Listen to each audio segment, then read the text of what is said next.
Someone who's considering a Senate run to replace him, what? You're not? Usually when someone puts out a book, it means they're going to run for office. Not always, but that always is. Isn't writing a book the fastest way to get rich in America right now? No. You said it was OnlyFans. No, you don't get rich writing books. I hate to tell you, bro. Too late.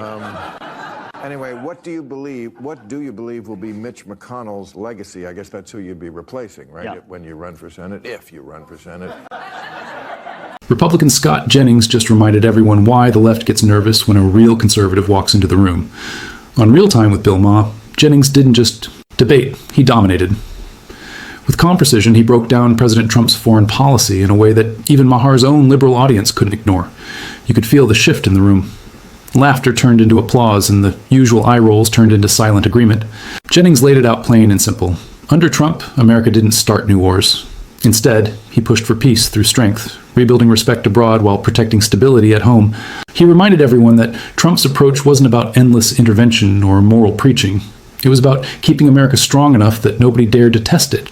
And the best part? Maher's audience cheered for it. Even they could see that Trump's foreign policy, focused on strength, deterrence, and real-world results, actually worked. Jennings didn't need outrage to make his point. Just facts, confidence, and results. That's the power of a Republican who knows his stuff. And that's what peace through strength really looks like. Now we have the Trump doctrine, which is, I think, as much of a departure as any doctrine a president has ever promulgated. Because what he is saying is, and I'll give you some of the quotes, is in the end, the so-called nation builders wrecked far more nations than they built. This is his speech in Riyadh. Interventionists were intervening in complex societies that they did not even understand. Now, I got to say, this is something people on the left said about Vietnam. Societies we did not even understand. We said it about Iraq.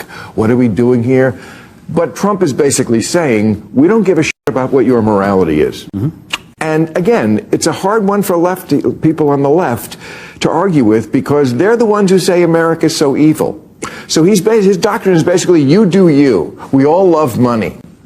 We all love money, and we're not going to lecture you or hector you anymore about your moral. Biden would not talk to MBS after he cut off the guy's head, and then 6 months later, when we needed Saudi Arabia, he went over there and fist bumped him.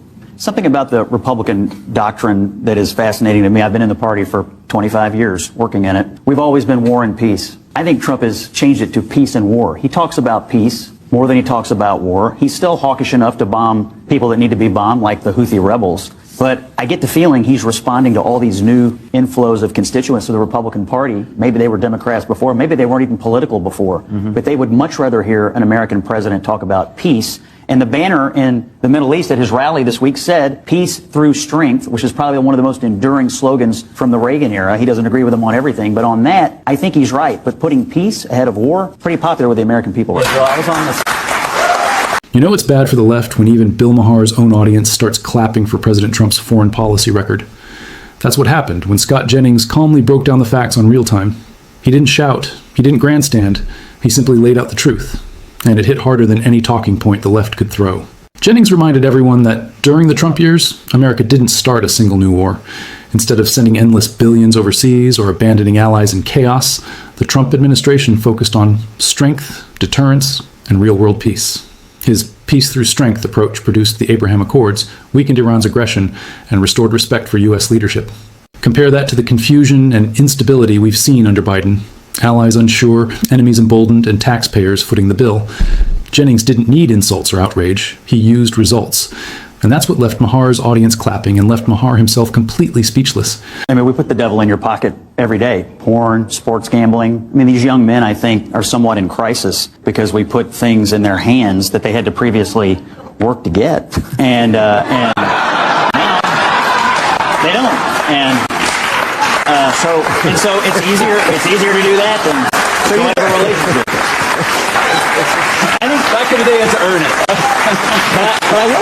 I think I'm like you. I tend to, when you're an adult, I'm sort of not sure I'd be in league with banning things for adults. It's a hard thing to do. However, there is something wrong with our culture on this front. I mean, look what we're teaching young women right now. We're teaching a whole generation of young women that the best and fastest way to get rich is to have sex with people in front of strangers for money. We're teaching. You're talking about OnlyFans? I'm talking about OnlyFans. We're teaching young women that if you can have sex with 500 or 1,000 people in a short period of time, you'll be a cultural icon, and that is corrosive for the culture. And so, to your point, it's different than it used to be. And what are we teaching these girls? It's not just the boys. What are we teaching them about their own personal humanity and values? Okay.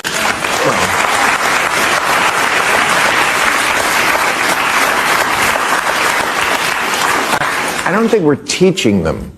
I think they're doing it because the economy sucks. But yes, desperation leads people to do things just like that. I don't think most of them would want to do it.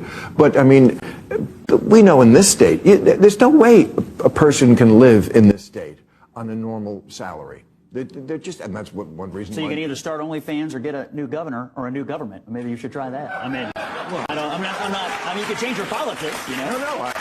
Yeah. Trust me, I don't feel undertaxed here in California. I've complained about the same thing. You could practically see the panic behind Bill Maher's eyes as Scott Jennings took aim at the cultural decay tearing America apart. Jennings didn't shout, he simply spoke the truth. He called out how today's culture rewards dysfunction, glorifies moral, confusion, and pushes young people into despair. From the rise of OnlyFans to the breakdown of families and the loneliness epidemic among men, Jennings exposed the spiritual emptiness that modern liberalism keeps selling as progress. And Maher? He had nothing. No counter-argument, no facts, just that uneasy silence when the truth hits too close to home. Jennings said what millions of Americans have been feeling for years, that our culture is being poisoned and the people in charge don't want to fix it. He reminded everyone that the fight for America isn't just about politics. It's about values, families, and the soul of the nation. And once again, the conservative message of faith, family, and strength stood tall while the left ran out of words. Let me know what you think. Did Scott Jennings just expose the rot in our culture once and for all? Drop your thoughts below, and if you stand for truth, hit like and subscribe. Until then, this has been MN News. Thanks for watching.